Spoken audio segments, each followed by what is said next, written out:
Hello friends, আমি আমার YouTube channel আর প্রোফাইলের সমস্ত বন্ধুদের স্বাগত জানাই। আমি আজকে একটা নিরামিষ রেসিপি নিয়ে এসেছি। সেটা হচ্ছে পনিরের তরকারি। তা এই পনিরের তরকারিটা রান্নাটা আমি কিভাবে করব সেটা একটু তোমাদেরকে দেখাবো। এর আগেও আমি পনিরের তরকারি রেসিপি দিয়েছি, তবুও আজকে আবার দিচ্ছি। পনিরের তরকারি করার জন্য অবশ্যই প্রথমে আমি পনিরটাকে একটু ছোট ছোট করে কেটে নেব একটা ছুরির সাহায্যে। আর তারপর আমি কড়াইয়ে তেল গরম করতে বসিয়ে দিয়েছি।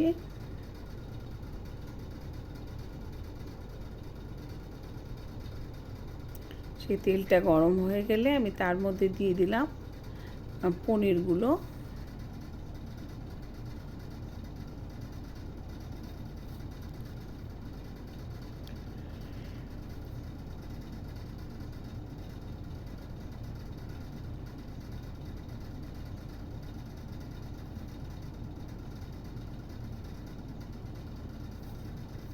পনিরগুলোকে আমি একটু সামান্য একটু নুন আর হলুদ দিয়ে একটু মেখে নিয়েছিলাম, খুবই সামান্য।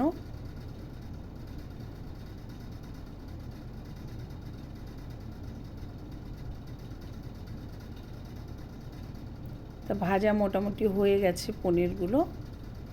তা এখন আমি আর একটু নাড়াচাড়া করে নিয়ে এখন একটা পাত্রের মধ্যে আমি এই পনিরগুলোকে তুলে নেব।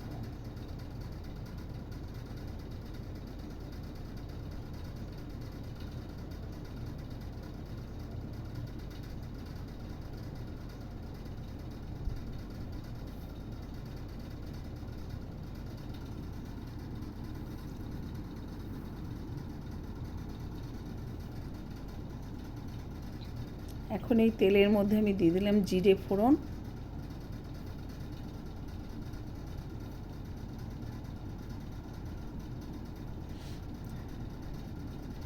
দিয়ে আমি যে আলুগুলো কেটে রেখেছিলাম সেই আলুগুলোকে এখন আমি এই তেলের মধ্যে দিয়ে দিলাম।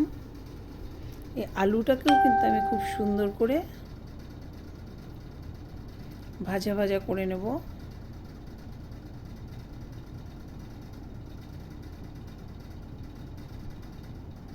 এই আলুটা একটু বড় হয়ে গেছে কাটা, ওই জন্য আমি একটু মাঝখান দিয়ে খুন্তি দিয়েই একটা পিস করে নিলাম।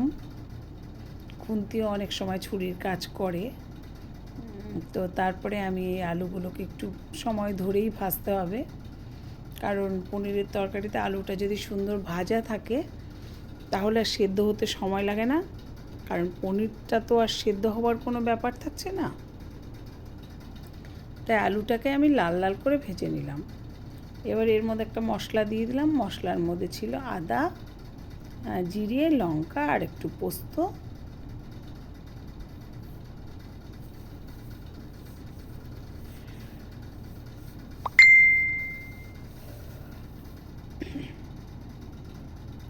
মশলাটা দিয়ে আমি একটু হলুদ দিয়ে দিলাম, দিয়ে এবার এই মশলাটাকে আমি খুব ভালো করে একটু কষিয়ে নেব।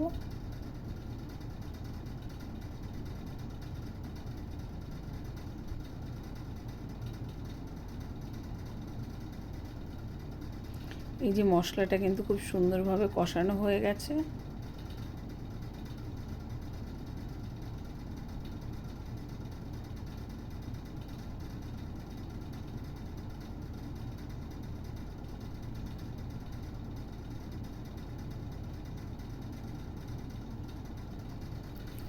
এখন আমি এর মধ্যে দিয়ে দিলাম জল।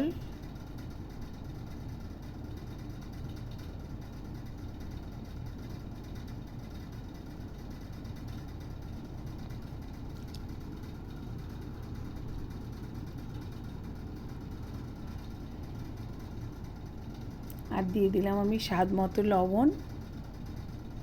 দিয়ে এবারে কিছুক্ষণ আমি ঝোলটাকে এইভাবে ফুটিয়ে নেব।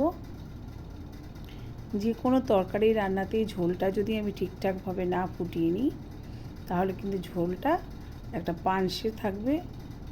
তাই ঝোলটাকে ফুটিয়ে নিয়ে আমি এবারে কী করলাম, পনিরগুলোকে দিয়ে দিলাম। পনিরগুলো দিয়ে আমি আবারও কিন্তু ঝোলটাকে ভালোভাবে ফুটিয়ে নেব। আর এই যে আলুটা যেহেতু ভাজা ছিল সুন্দর করে, সেই জন্য এই যে খুব সহজেই আলু সেদ্ধ হয়ে গেছে। এবারে আমি আরও পনিরের তরকারিটা আরও কিছুক্ষণ ধরে ভালোভাবে ফুটিয়ে নেব।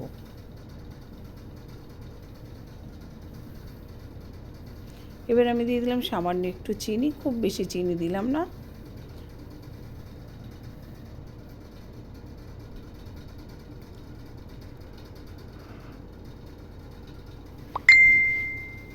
চিনিটাকে দিয়ে আমি আবারও ফুটিয়ে নিলাম কিছুক্ষণ। তো এইবারে আমি সবশেষে যেটা দেব নামাবার আগে, সেটা হলো একটু ঘি।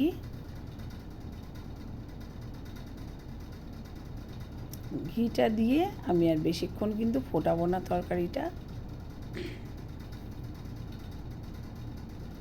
আমি গ্যাসটাকে অফ করে দিলাম। এবারে একটা পাত্রে আমি পনিরের তরকারিটাকে নামিয়ে নেব। এই যে পনিরের তরকারিটা কিন্তু একদম রেডি। এটা সাধারণত রুটি দিয়ে, লুচি দিয়ে এবং ভাত দিয়ে খেতে তো ভালোই লাগে। যে যেটা দিয়ে খেতে চায় সেটা দিয়েই খেতে পারে। তবে এটা একটা নিরামিষ রেসিপি, যে কারণে যারা নিরামিষভোজী তাদের জন্যও খুব ভালো। তা আমার নন্দী ব্লগ অ্যান্ড কিচেন আমার ইউটিউব চ্যানেল থেকে যারা দেখবে তারা অবশ্যই চ্যানেলটাকে সাবস্ক্রাইব করে দিও। আর তোমরা অবশ্যই লাইক, কমেন্ট, শেয়ার করো। টাটা।